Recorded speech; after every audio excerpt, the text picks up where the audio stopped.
All right. We'll call him Casey, founder of the Brotherhood of Vigilance. And I guess we got onto you because you did a podcast, American Vigilante. It was a BBC podcast. So I'm very interested in what you do. I know you've disguised your appearance, but walk us through how it began. What was the origins of this?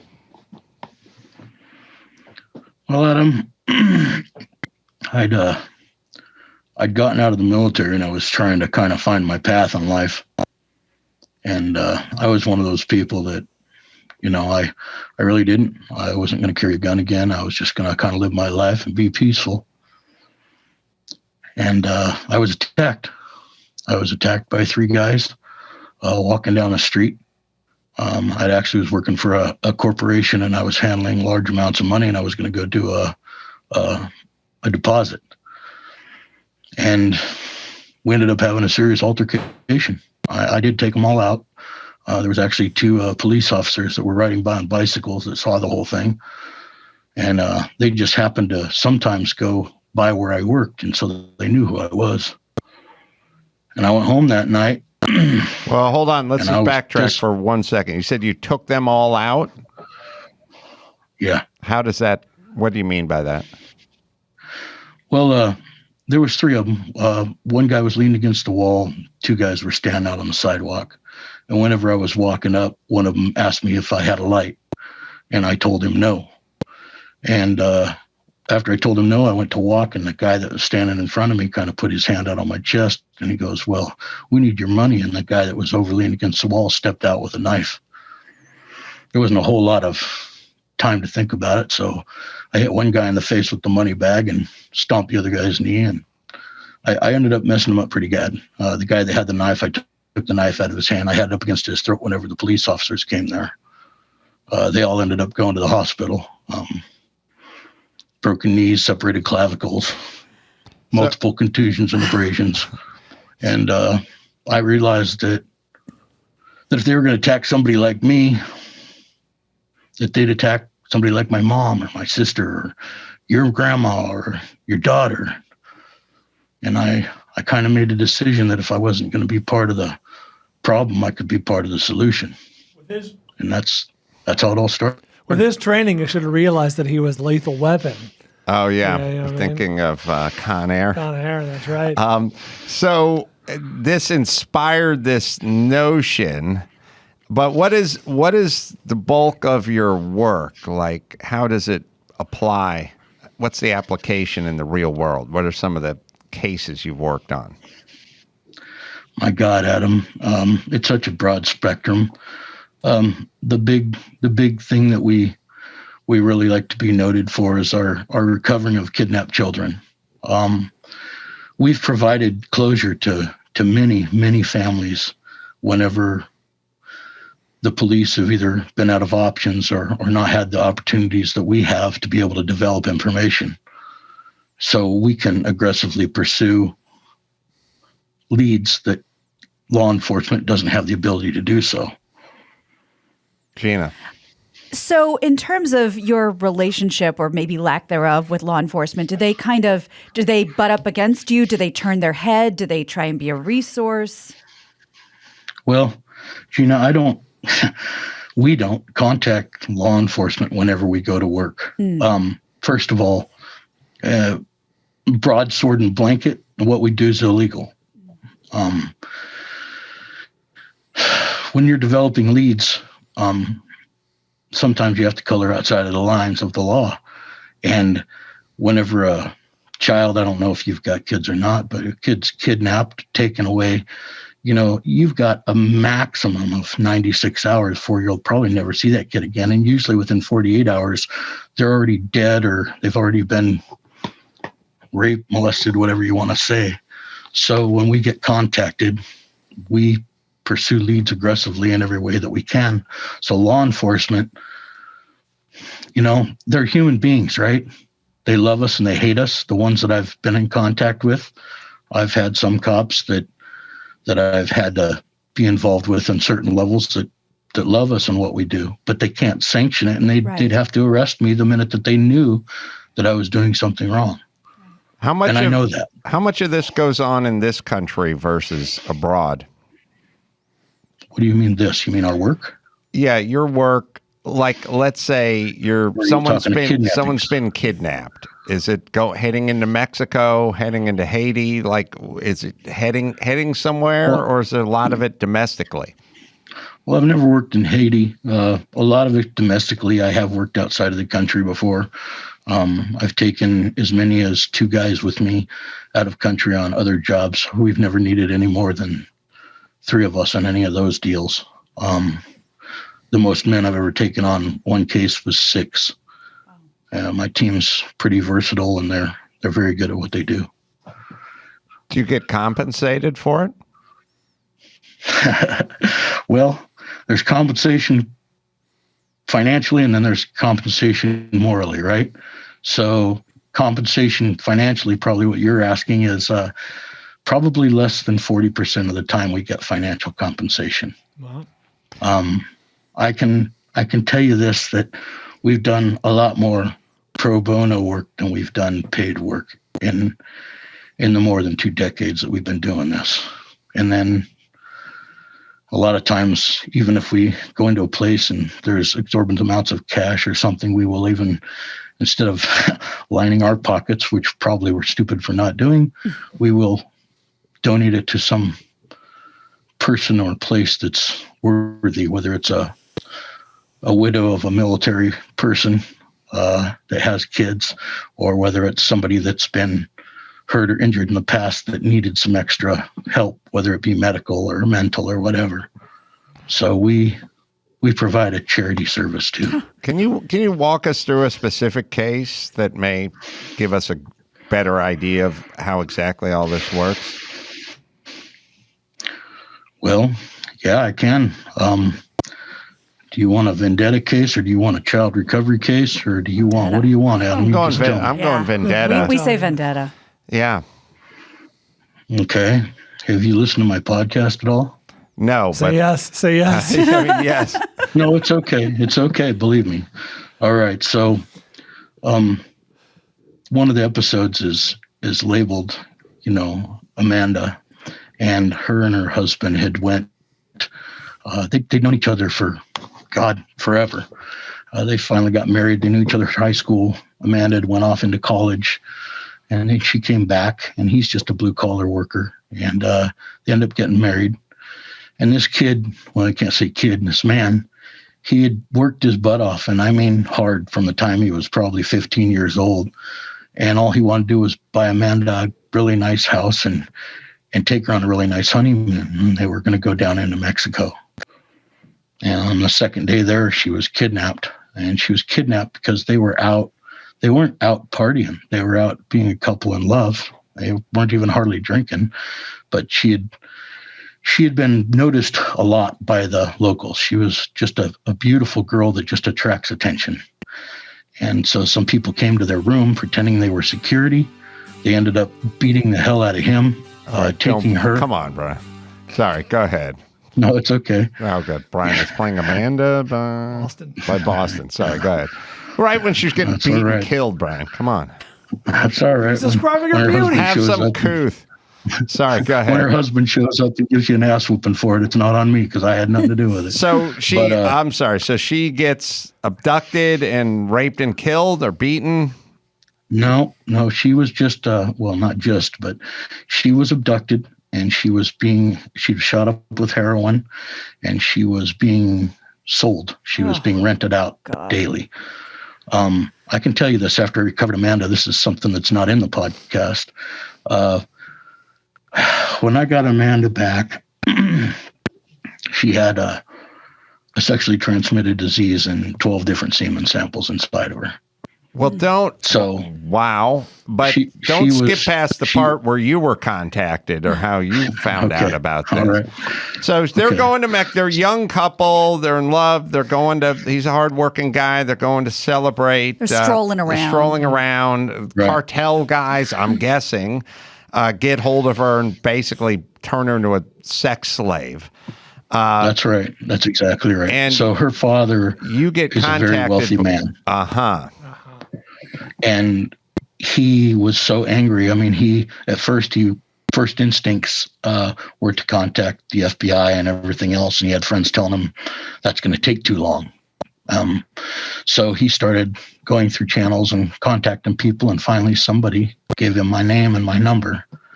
So I contacted him and we talked. He flew to me and then he flew me straight down there. Forrest and I had just finished up another case. What day is this in terms of her abduction? Like when you fly out there, how long has she been gone for? She'd only been abducted for, I think, 48 hours whenever we first got the call. Mm-hmm. All right. Sorry. Continue. Yeah. So anyway, I got down there and started looking to develop leads. And I found a very, very fine thread after days of being down there, and I was able to develop a lead, locate Amanda. And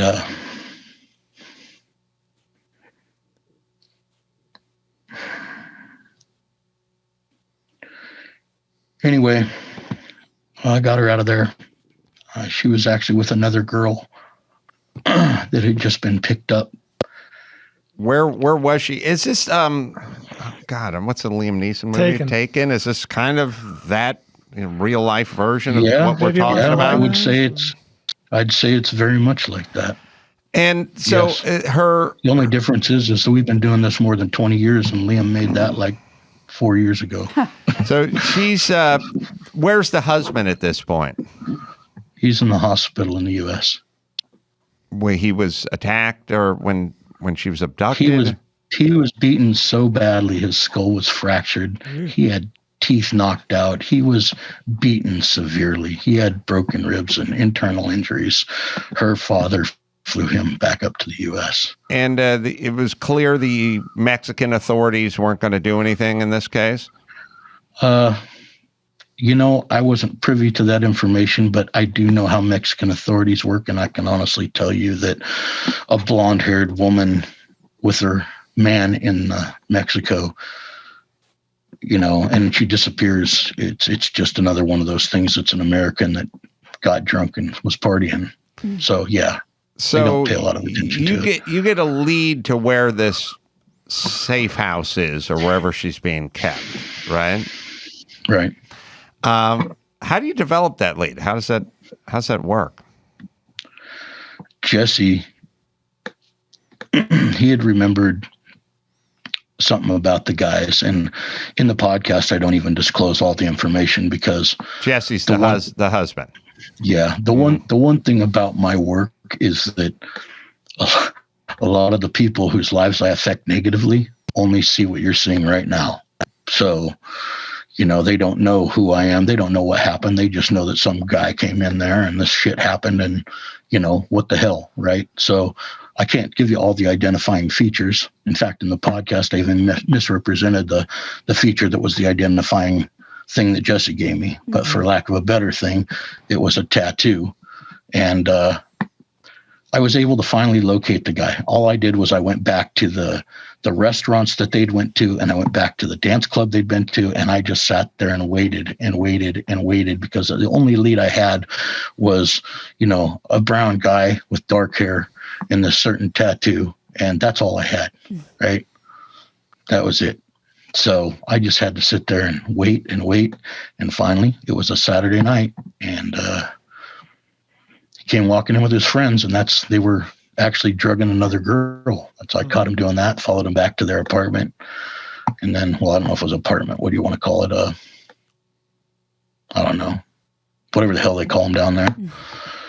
And I went inside after doing a little bit of surveillance because I never saw her.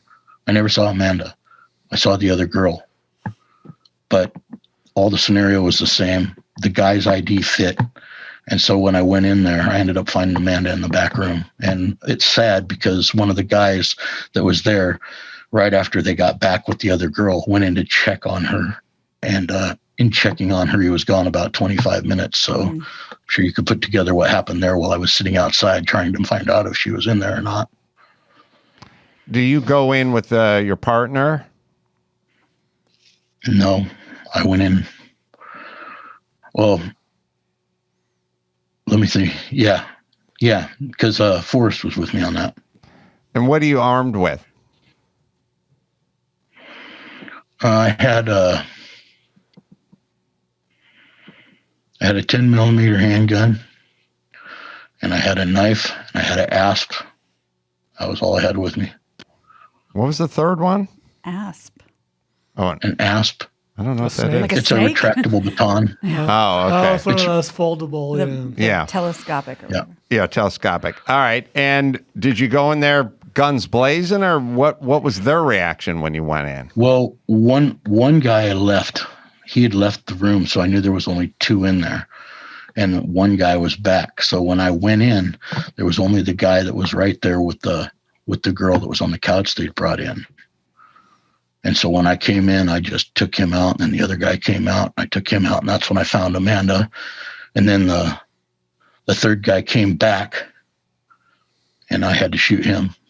So What? I ended up carrying both the girls out of there and getting them down to the car that the guy had actually left in, and came back in and took them to the hospital. And then from there, notified her father, and he ended up arranging private medical care for him and getting them back to the U.S. Oh my God. What did Amanda think when you walked in? I mean, obviously she didn't recognize She you. was so shot up full of heroin, and she was in such bad shape. I mean, if I could describe the smell to you in that room, you'd throw up right now. And how many? It was. Sorry, you said Go ahead. when you went to the discotheque or whatever, the dance club, you waited and waited and waited. How many days from when you got down there to when you recovered her? You think? Let's see, it was the second day, third, I think it was the fifth or sixth day when I recovered her, if I remember right. No, Wow. It wasn't. It was longer than that. Around a weekish. Yeah, a little bit more probably, because it was 2 days when I got notified, and then it took me about 3 to 4 days, I think, to find them. Do they know who So, you are? Do you yeah. do you have contact with them, the victims, the husband, Amanda? Is there? Yes. Amanda now has 5 children, Wow. Whoa. and she's a very happy, proud mother. And, you know, I even heard somebody call her a rape victim one time, and she started tearing them up. She's like, I'm not a rape victim. She says, I'm a mom. She goes, that's just something that happened in my life. That doesn't define me. So she's a pretty incredible woman. How rare is it to find these subjects alive? I mean, I imagine that's got to be rare. Well, I think Amanda was bought as a resource. You know, I think that somebody probably kidnapped her and then sold her to these other people. But what ended up happening with that was when I came back to the U.S., Amanda's father was still very angry because he realized that the guys that did this weren't the guys that were pulling the strings. kidnapping, Right. yeah. So he was pretty pissed, and he started using his money and digging, and he developed some more information that found out that there was somebody bigger. So he ended up contacting me again and requested that I go down and give him peace. Damn. Did you do that? Yes, sir, I did. It's the Dark Knight, man. was He's the superhero we all need. How do you? I mean, obviously, before you give someone peace or just a piece of your gun, you really want to confirm that, right? I mean, you want to check and double check, make sure you got the right That's correct. hombres, You're That guy's right? gonna be like, you got the wrong guy. Yeah. You got the wrong guy. Yep. Right. You're very right. You're very right. So that's got to be kind of a pretty good vetting process. How does that Yeah. work? Well, like I told you, Amanda's father was wealthy and pissed off. So he did a lot of the groundwork before he even contacted me. He still didn't know exactly who the man was, but he knew where the house was, and he understood what he did. So he had spent a lot of time and a lot of resources developing that information. From there, I was able to figure out exactly who that person was. And then it still took me quite a while to be able to get close enough to him. Do you, here's a more global question. We're just off of this Kyle Rittenhouse trial. He was called a vigilante. A lot of people were saying, well, hey, if the cops aren't going to do anything and people are going to burn down people's businesses, then at some point, people are going to take up arms and go there. I'm from LA. I remember we had the riots in 92, I guess, whatever, early 90s. I think it was 92. They were burning the place down. The Korean liquor store owners got up on the roof with a gun and said, no, we're not going to burn down my business. I know the cops are standing back, but somebody owns a business. So there's some law into their own hands. And I wonder, with sort of the defund the police movement, cops stepping back, certainly Mexico seems like one big pile of that, but here, is there going to be more of this, more people doing what you do, more Kyle Rittenhouse types? Is this a trend? I mean, I'm from LA. I don't know any of these people, but is this something you feel like we're heading this direction? That is such a hard question, Adam. It really is. That's the what reason I'm it's a here hard for. question is because people are as different as blades of grass. They really are. And what's happened is obviously, I mean, you see it, I see it, everybody sees it. People are just getting to the point, for a lack of a better thing, is they're just pissed off. They're really getting angry. And when people are scared, they get mad. They do. Look at those two people I don't even remember what state it was. They're an older couple, and somebody was like coming into their house and they picked up their guns, and I think they got put in jail for it. I don't remember anything about it. It was an older couple in I don't remember if it was in Missouri or Arkansas or something, but it's just people, it's out of fear. It's like, I train dogs. Dogs bite more out of fear than for any other reason. People are the same way. When they get scared, I mean, I know this. I've got friends that live in LA. They live by you. I've got friends that live all over California. So watch out. And they're calling me, asking me to teach them how to use firearms and what they should buy, because they've never owned a gun in their life. They're in their 40s, 50s, 60s, 70s, and they're wanting me to come down and give them tactical training because they're terrified. And these are people that have never had guns in their life. No, they just had that Ted Sarantos. You hear that story? You guys hear that story? What that is. Well, the guy runs Netflix. Okay. His wife is a black woman was the daughter of a famous producer, record producer. Ariel Maynor. Yeah, I will have to figure it out. Jackie Anyway, Avant. they're a couple. It's Ted Sarantos' in-laws, essentially. Right. Live in whatever states in Bel Air, Beverly Hills, whatever. And a couple guys just rolled up into their house, a robbery, shot and killed Jesus. That's in the middle of Beverly Hills. Yeah. I mean, that stuff never went on. I was talking to a woman who showed me footage of her friend who lived in Hancock Park, was pushing her kid up the driveway, sun shining, middle of the day. Jesus. A couple guys come running in, with the gate was closing. I mean, gated houses, Hancock Park, Beverly Hills. Shit's getting a little dicey out there. And people, just like that couple, look, when someone busts down the gate and the mob's coming down the street, they're going out front. I mean, they're going to get their AR and head out there. It cannot go any other way. And that's got nothing to do with them being vigilantes. All they're doing is protecting their property. Yes. They're not going out and creating havoc and trying to do something redeemable. They're just trying to protect what's theirs. And that's what I mean. And they're doing it out of fear. They're terrified.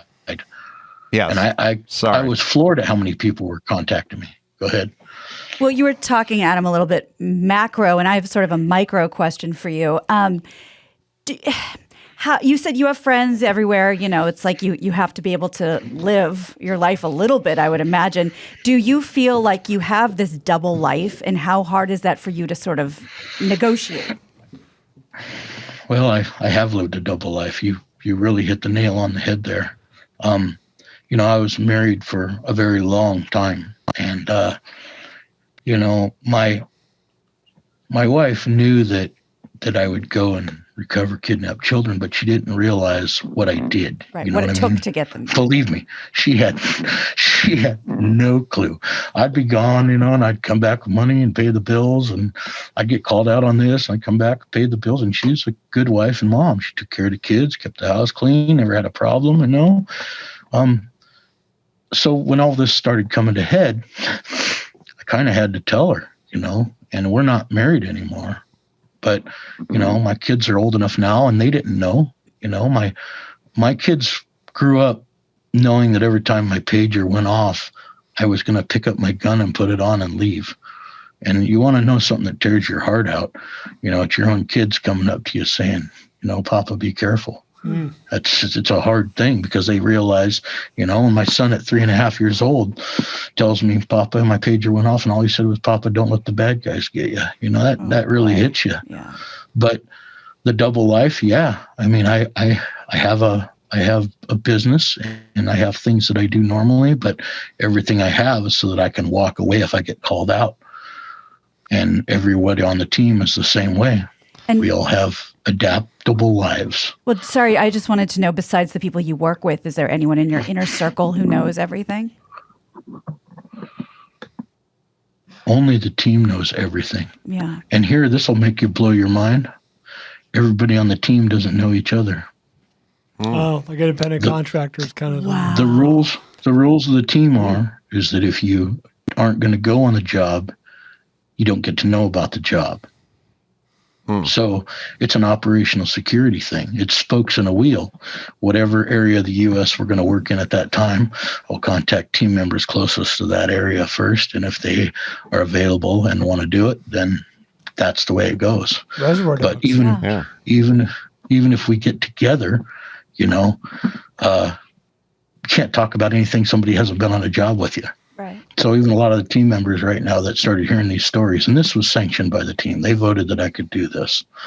They're like, "Oh crap, that was that job." Why do you didn't tell me about that? So yeah, there's a lot of ribbon going on right now. We need a bat signal for this guy. Well, Casey, I hope you can come back on and share more of these fascinating, harrowing stories with us. The podcast is American Vigilante.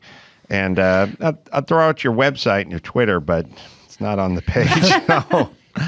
Casey, this has been really revealing, and I thank you for joining us. Yeah, hey, I got one thing I'd just like to say. Forrest was on a different Mexican job with me, not this one. I was solo on this one. So, understood. Anyway, you guys have a good day. Thank you for the correction. Thank you, sir. All right. Well, there you go. Now, look, it's like that couple in St. Louis.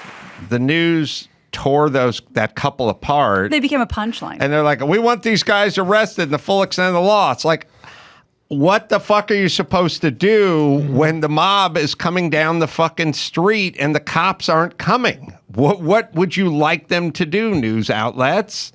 I don't get, to me, it's not really the mob and it's not really them. It's the processing of it. Like people going, I don't know, do something else. It's like the group broke down a fence. They're heading up the street and the cops ain't coming. What shall we do? And they didn't shoot anybody. They're just like fucking one out there was like, you're not coming in. And I don't know if they wanted to come in, but they didn't come in. Right.